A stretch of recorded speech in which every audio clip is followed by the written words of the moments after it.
देश में पहली बार किसी महिला को फांसी पर लटकाया जाएगा। पूरा माजरा क्या है यह हम आपको इस वीडियो में बताएंगे। दोषी महिला को मथुरा की महिला जेल में बने फांसी घर में लटकाया जाएगा।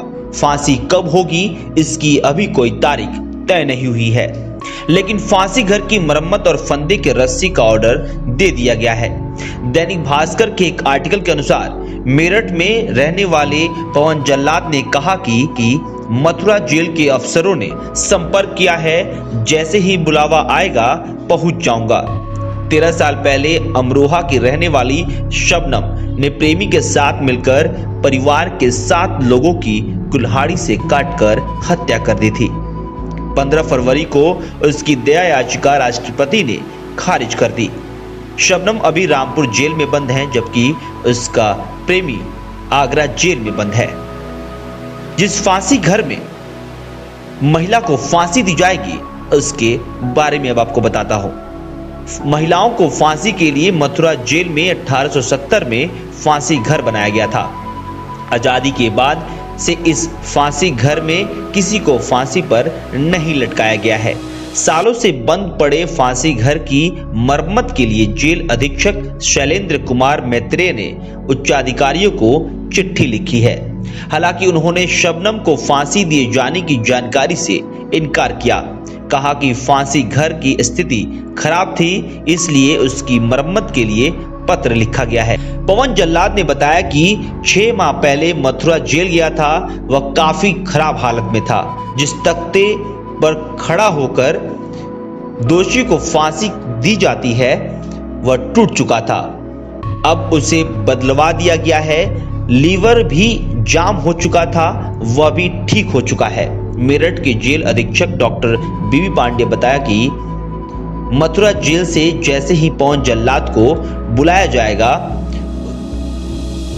उसे भेज दिया जाएगा।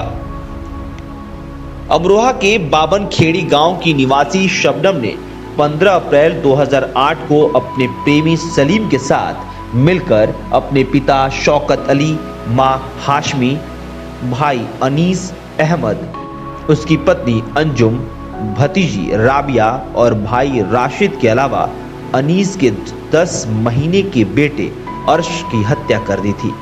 सभी को पहले दवा देकर बेहोश किया और इसके बाद अर्श को छोड़कर अन्य को कुल्हाड़ी से काट डाला था।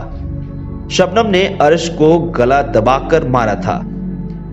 जांच में पता चला था कि शबनम गर्भवती थी, लेकिन परिवार वाले सलीम से उसकी शादी के लिए तैयार नहीं थे। इसी वजह से शबनम ने प्रेमी सलीम से मिलकर पूरे परिवार को मौत की नींद सुला दिया था।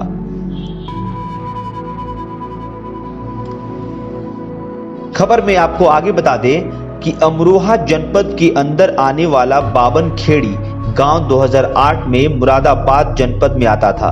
तत्कालीन मुख्यमंत्री मायावती ने अमरोहा जिला घोषित किया था। उसके बाद बाबन खेड़ी अमरोहा में चला गया और बाबन खेड़ी हत्याकांड की सुनवाई अमरोहा जिले की ट्रायल कोर्ट में होने लगी।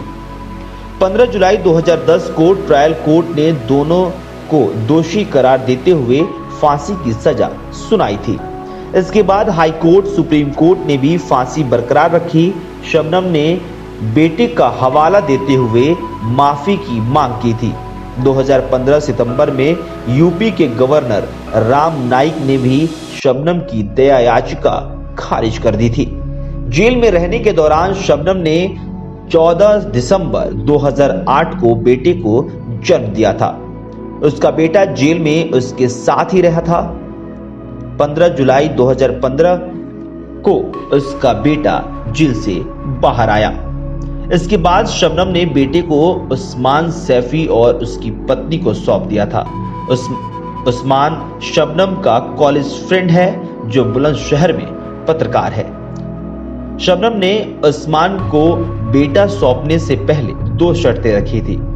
उसके बेटे को कभी भी उसके गांव में ना ले जाया जाए, क्योंकि वहां उसकी जान को खतरा है, और दूसरी शर्त ये थी कि बेटे का नाम बदल दिया जाए। तो ये थी खबर जिसके कारण एक महिला को भारत में पहली बार फांसी के फंदे पर लटकाया जाएगा। फिलहाल इस खबर में इतना ही। अगर ये खबर YouTube चैनल पर देख रहे हैं तो चैनल को सब्सक्राइब कर लीजिए। फेसबुक पेज पे देख रहे हैं तो पेज को लाइक कर लीजिए। शुक्रिया।